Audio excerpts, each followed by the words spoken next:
Hi friends, ముందుగా study బ్రహ్మ YouTube ఛానల్కు స్వాగతం. ఫ్రెండ్స్, ఈరోజు మనం సింధు నాగరికత గురించి క్లియర్గా తెలుసుకుందాం. సింధు నాగరికత గురించి మైండ్ మ్యాపింగ్ విధానం ద్వారా కాంపిటేటివ్లో ముఖ్యమైన సమాచారాన్ని ఈ వీడియోలో తెలుసుకుందాం. ఫ్రెండ్స్, సింధు నాగరికత మత పరిస్థితులు. వీరి మత పరిస్థితుల గురించి మనం గమనిస్తే పశుపతి మహాదేవుడిని ఎక్కువగా పూజించేవారు. స్వస్తిక్ గుర్తును, అమ్మతల్లి విగ్రహాన్ని, జనంగాల పూజ, ప్రకృతి శక్తులను వీరు ఎక్కువగా ఆరాధించేవారు, పూజించేవారు.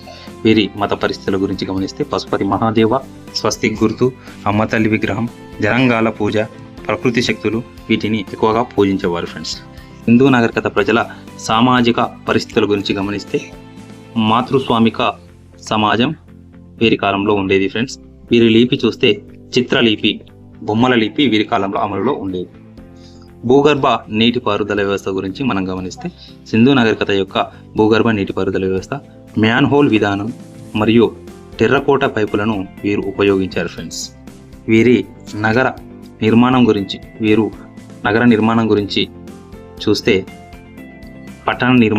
పట్టణ నాగరికత మరియు గ్రీడ్ విధానం మరియు ఆక్స్ఫర్డ్ సర్కస్ వీధులు మరియు ఇంగ్లీష్ బాండింగ్, ఇటుకల పేర్చివేత మరియు కోటగోడ అష్టముఖ ఆకారం వీరి కాలంలో నిర్మాణాలుగా ఉండేవి. ఫ్రెండ్స్, వీరి సింధు నాగరికత యొక్క రాజకీయ వ్యవస్థ, పాలకుల గురించి చూస్తే ఆనాటి రాజకీయ వ్యవస్థ ఎలా ఉంది, పరిపాలించిన పాలకుల గురించి మనం గమనిస్తే పురోహితులు వీరిని కోశంబి అని, వర్తకులు వీరిని శర్మ అని, మతాధికారులు పిగ్గర్ అని, పురపాలక సంఘాలు దీక్షిత్ గోడాన్చేల్ అని. వీరు కేంద్రీకృత వ్యవస్థ ద్వారా పరిపాలన ఉండేది. ఫ్రెండ్స్, వీరు పరిపాలకులు, పురోహితులు కానీ, వర్తకులు కానీ, మతాధికారులు కానీ, పురపాలక సంఘాల వారు కానీ వీరు పరిపాలకులుగా ఉండేవారు.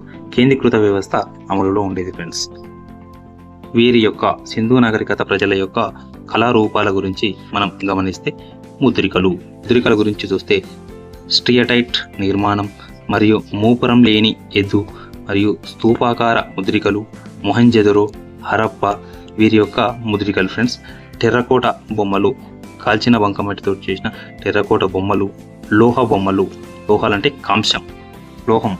కాంస్యం సంబంధించిన ఈ బొమ్మల గురించి చూద్దాం. ఫ్రెండ్స్, గడ్డం గల పురుషుడు మొహంజదరోలో లభించింది. ఫ్రెండ్స్, గడ్డం గల పురుషుడు. దైమాబాద్లో లభించింది ఏనుగు మరియు ఖడ్గర్ ముఖం.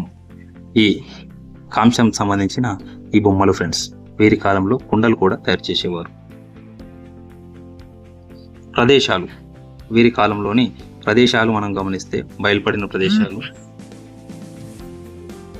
కోట్డిజీ, దైమాబాద్, హరప్ప, మొహంజదరో, చనుదరో, బనోవాలి, సుర్కటోడ, రంగపూర్, దొలవీర, అలంగిర్పూర్ ఇలాంటి ప్రదేశాలు వీరి కాలంలో ఉండేవి. ఆ ప్రదేశాలు బయలుపడినాయి.